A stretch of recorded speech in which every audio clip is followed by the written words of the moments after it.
July 1 నుండి కొత్త చట్టాలు అమలులోకి రావడంతో పలు మార్పులు చోటు చేసుకున్నాయి. ఇలాంటి మరింత సమాచారం కోసం మా యొక్క ఛానల్ని సబ్స్క్రైబ్ చేసుకోండి అబ్బా. నుండి కొత్త చట్టాలు అమల్లోకి రావడంతో కొన్ని మార్పులు చోటు చేసుకున్నాయి. ఈ సందర్భంగా బాధితుడు ఇకపై నేరుగా పోలీస్ స్టేషన్ వెళ్లకుండా ఎలక్ట్రానిక్ అండ్ కమ్యూనికేషన్ ద్వారా సంఘటనలపై ఫిర్యాదు చేయవచ్చు. మరియు 0 FIR ప్రకారం ఎవరైనా పోలీస్ స్టేషన్ పరిధిలో సంబంధం లేకుండా ఎక్కడైనా ఫిర్యాదు చేయవచ్చు. అరెస్ట్ అయిన తర్వాత బాధితుడు ఆ విషయాన్ని తన స్నేహితులకు కానీ, కుటుంబ సభ్యులకు కానీ, బంధువులకు కానీ తన పరిస్థితిని తెలియజేసేయడానికి వీలుంటుంది. దీనివల్ల బాధితుడికి తక్షణ సహాయం లభించే వీలుంటుంది. అరెస్ట్ వివరాలను స్థానిక పోలీస్ స్టేషన్తో పాటు జిల్లా ప్రధాన కేంద్రాల్లోనూ బహిరంగంగా ప్రదర్శిస్తారు. దీనివల్ల బాధిత కుటుంబ సభ్యులు, స్నేహితులకు ముఖ్యమైన సమాచారం తెలిసే వీలుంటుంది. ఏమైనా నేరాల్లో వీడియోగ్రఫీ తప్పనిసరి. దీనివల్ల దర్యాప్తుల్లో నాణ్యత పెరిగే అవకాశం ఉంటుంది.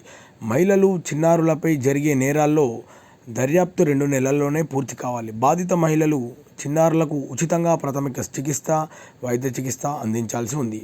సామాన్లు ఇకపై నేరుగా వెళ్ళి ఇవ్వాల్సిన పని లేదు, ఆన్లైన్లో పంపించవచ్చు. మహిళలపై నేరాల విషయంలో బాధితుల వాంగ్మూలాన్ని మహిళా మెజిస్ట్రేట్ ఎదుట నమోదు చేయాలి. వారు లేని పక్షంలో మహిళా సిబ్బంది సమక్షంలో పురుష మెజిస్ట్రేట్ ఎదుట హాజరుపరచాలి. బాధితులతో పాటు నిందితులకు కూడా FIR కాపీ నకలను ఉచితంగా అందిస్తారు. Police report, charge sheet, statement, ఇతర డాక్యుమెంట్లను 2 వారాల్లో పొందవచ్చు.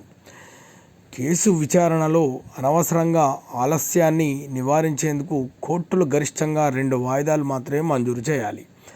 సాక్షుల రక్షణ పథకాన్ని అన్ని రాష్ట్ర ప్రభుత్వాలు తప్పకుండా అమలు చేయాలి.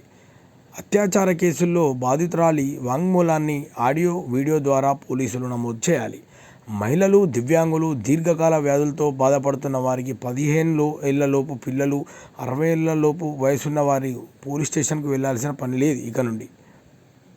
1880 నుండి అమల్లో ఉన్న IPC మరియు 1861 నుండి 1870 వరకు సవరణలో అమల్లో ఉన్న CRPC మరియు 1872 నుండి అమల్లో ఉన్న IEA చట్టాల స్థానంలో మన దేశంలో 1/7/2024 నుండి BNS అంటే అది BNS IPC స్థానంలో ప్రవేశించబడింది. BNSS CRPC స్థానంలో వచ్చిన చట్టం. BSA IEA స్థానంలో ప్రవేశించబడిన చట్టం. ఇక చట్టాల విషయానికి వస్తే ఇండియన్ పీనల్ కోడ్ స్థానంలో భారతీయ న్యాయ సంహిత 2023 చట్టం అమల్లోకి తెచ్చారు.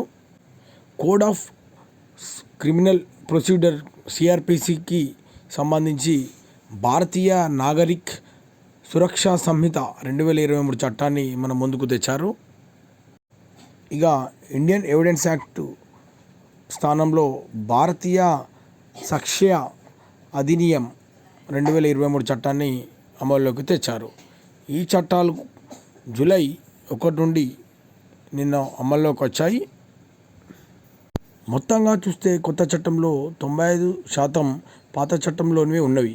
పాత చట్టంలో సెక్షన్స్ నెంబర్ను మార్పులు చేర్పులు చేసి కొత్త సెక్షన్ నెంబర్స్ ఇవ్వడం జరిగింది.